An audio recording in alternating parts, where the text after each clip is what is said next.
Hey everybody, it's Tom, and a little update on the right rear corner here of my Jeep. Starting to come together. I thought we'd get a little video of it here before I finish it up. So I've got my piece for the side made, and as you can see I've got it all screwed on, screwed it together. My wheel well looks good. Little radius down there looks good, and it looks pretty good. Now I got to get my plug holes in. We'll have a few here to match up with the inner fender right here. I'll put a few in there, and then I got, if you remember, I got the piece of structure behind here to put a couple in there. Now let me get over here. Okay, now here's my two little pieces that I made, and you can see how they're fitting together here. So what I showed you earlier, we got it screwed to the flange.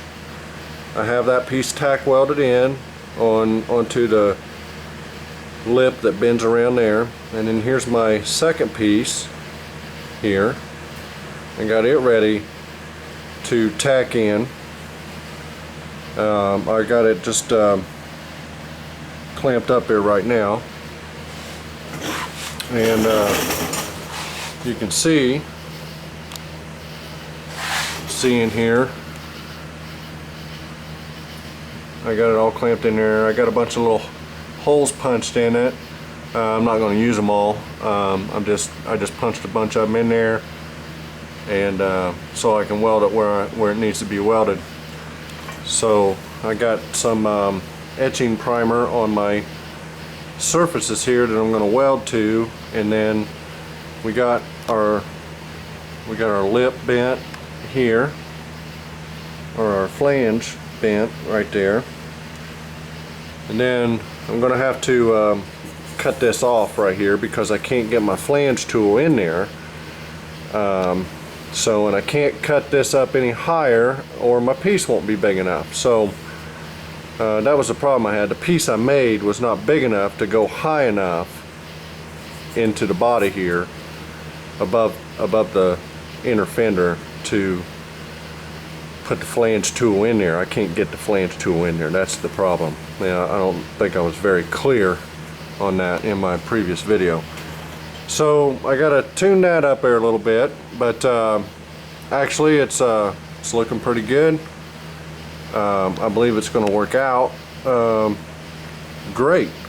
So I'm gonna take this off here and reclamp it here, and I can maybe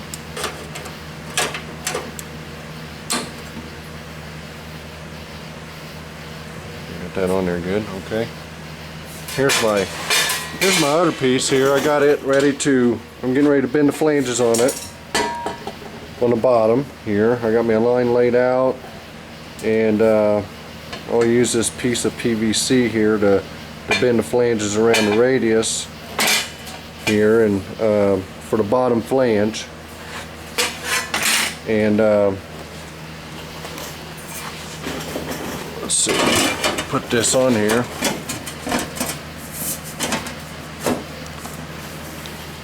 And I think it's going to work out great. Now, we're not cut the length here. I just kind of roughed it in. You can see where it's going to be cut. It's going to be cut right there where my thumb is to meet that flange, and that's where it's going to set. So I think it's going to work out just fine, and hopefully you can see what I was worried about. See, now I have something that's stiff down here. You know, this is all stiff now, and I'll be able to fit this around here. So hopefully that'll stay up there. I'll be able to fit this all around here, and because it does flex a little bit right here. So I want to be able to keep my shape, keep it right where I want it, and not have to flex it to get it Well, in order to do that, I needed something stable over here. Well, now I have my stability in my piece here, so it's not going to be a problem. So I'll be able to get this done. And just wanted to give a little update on it. Not much more to see, I guess, but that's how she's going to fit in there. We got to get our holes in here for our light and our tail light to mount. Get our I got to bend my flange on the bottom here. Of course, it's going to have a lot of pie cuts in it across here on the bottom, so I got to weld those up. And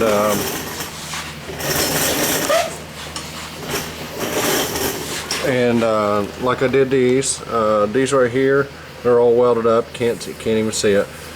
And around there, so we got all that done, and it's coming along. Just wanted to show everybody. I want to tell everybody I appreciate the comments and all that, and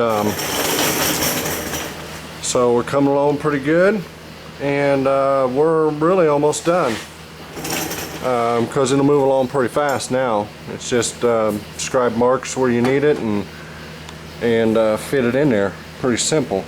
So I gotta get my lip bent on here. That's probably the most time consuming thing I'm going to have to do here, and because it does take me time to go around these radiuses and then weld them up.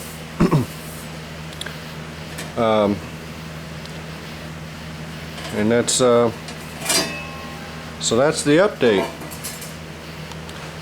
and so it looks like it's going to work out. I'm glad I did it this way. Like I said, I needed a place to start, which was these pieces here gave me that, and that's what I needed. So now that I have the side put on it, and I've got this is all rigid, I'm going to weld this piece in to weld this piece into the other piece. So that'll be one, and now I can get all my clamps out of there and everything else, and then I'll bend my lip on this, which will give the bottom some rigidity, and it won't be so flexible.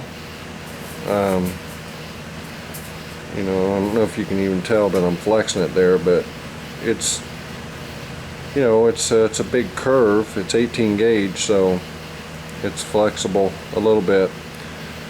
And this is much better than the piece. I'm glad I made this. This is better than the piece that you can buy for these, which I've bought before, I've used before. They're 20 gauge. They don't fit very well. They do make, you know, they make that piece that'll go around the entire deal there. But they're thinner metal. They're just junk. You end up spending as much time fitting them as you would something like that. So that was not, I guess that was my last ditch effort if I couldn't have built what I got here. But I was confident that I could build it. My confidence level was, or my confidence grew once I figured out how to do this. I was really worried about just bending that lip around there, because then you put yourself in a box, and I'm not experienced, like, you know, I'm not a guy like Pete or like Jeff, you know, or maybe even like you know, Greg Porter. I mean, Greg Porter is he does a lot of good work with metal. I love watching him work metal. I think he has a better understanding of what happens to metal than I do. My background is more tool and die. You know, chunks of metal. I never worked in sheet metal until I started fussing around with cars. So, you know, I know a little bit of what will happen to it, but I don't have, I don't know how to explain it. Sheet metal's a little bit different than a chunk of metal. You know, heat is a big factor in it, and there's just a lot of things that factor in, and so this worked out the best for me. As I put myself in a box trying to, if I would have tried to bend that lip around there, I would have had to do it in the exact point in relationship to this big old radius right here, and that would have been difficult for me to do. You know, bending the lip is no big deal, it's just the location of it, if I would have got it right or wrong. And plus that down there, as you can see, it's just all open. You know, this is just an open area, so when you come around here, there's just not going to be anything holding it all together, and you know, you fight flexing and movement. And now that I have all this on here, of course it's not welded to the structure, but now that I have all this on here, you know, I can achieve what I need to achieve fairly easily. So let me it's cooled off a little bit. We got some rain. I'm going to stay out here and work tonight. I'm going to get that piece on there, and then I'm going to take it all apart and use some etching primer, or on the inside of it probably, just to get something on it. As you can see, you know, the heat and humidity, you know, it's been like 100 degrees, and our dew point is like 80, 81, 82 here lately. Everything's just rusting up. So if you don't have something on it, it's already rusting. So that's where I'm at. I'm going to get all that on there.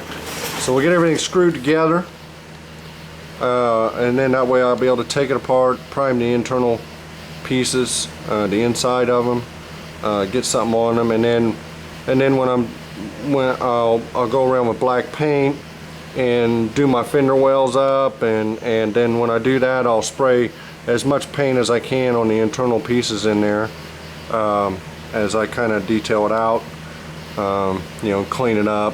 We'll paint, you know, I'll use black paint to clean up fender wells and things like that, and so that'll make it look good, and it'll keep it from rusting, which Jeeps aren't built not to rust, they're built to rust. They're kind of a poorly built vehicle. You know, the bottom side of these things, it's just like that one over there.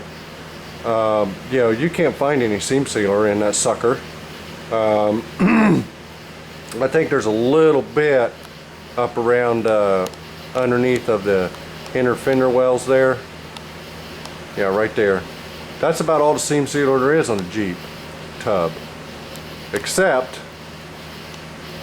for up in here around the fender, inner fender well. I was shocked to find seam sealer in here. I tore it out right there. I'll put it back in there, but you know, to me they could use a lot more seam sealer, and probably help them on the rust, but they're just built to rust. Got my tailgate, my doors done there. So I started cutting on my my hood there, block sanding it, just to see how it was going to come out. It's going to come out pretty good, I think. I got one little spot I missed right here. I had ground that down there a little bit to put some filler in there, and I just missed it, so I'm gonna have to fix that.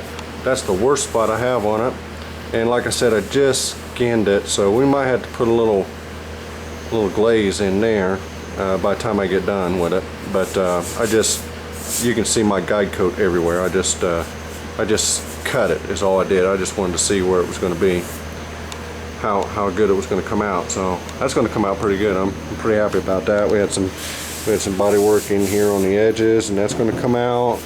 And same thing over here, and that's going to come out nice. So we're getting to yeah, you can see I just barely cut it. See, these spots are going to come out. You can see those spots. So here's another spot, but I just just cut it with a little bit of 80 grit. I just wanted to see how straight it was, and it's pretty straight. So I got my doors and stuff, my tailgate, my doors. They're all in primer and guide coat. So we'll get this corner done. Go over the whole vehicle. I got a little bit of work to do on the front fenders, but I'll get this corner done, and hopefully we'll get in primer here in a couple days. So it's going to have to cool off for me to paint. That or I'll be painting it in the middle of the night, but which will probably be the case. So that's where I'm at on it, and I'll go ahead and get this taken care of here on the back tonight. Get it all screwed together, and hopefully tomorrow I'll turn the camera on and we'll have a look at the finished product before I weld it all up. You know, and that's a lot of screws. You guys are probably laughing at me on that, and that, you know, maybe it's a lot, but you know, I want this tight. I want my lip, I want that flange pulled up tight on there when I weld it, and you know, we'll just pop the screws out and weld the holes up when we're done welding the entire perimeter of the piece. And I put those, I think, every inch. I probably could have got away with a little less, but I just want it to be tight. That just makes your welding so much easier to do, and just makes things a little bit easier. Fitting this together, you know, there's nothing really square here. As you can see, I got a big old round. Got these round sections here. I cut that on an angle. I guess this would be a square point here, but getting all this stuff on here, that's a little bit of a bigger gap than I normally like right there, but it's still going to weld up fine. That right there, that butt weld there, that's the way I like for it to be. So it looks like I've chewed on it a little bit there, but it's going to be fine. I've done a lot worse. I've had big gaps, 1/8 inch gaps probably. So anyway, I think it's going to work out pretty good. There's a look there where a flange meets. It's going to be nice. We'll get it welded up, and I think it'll be cool. So that's where we're at, and take it easy.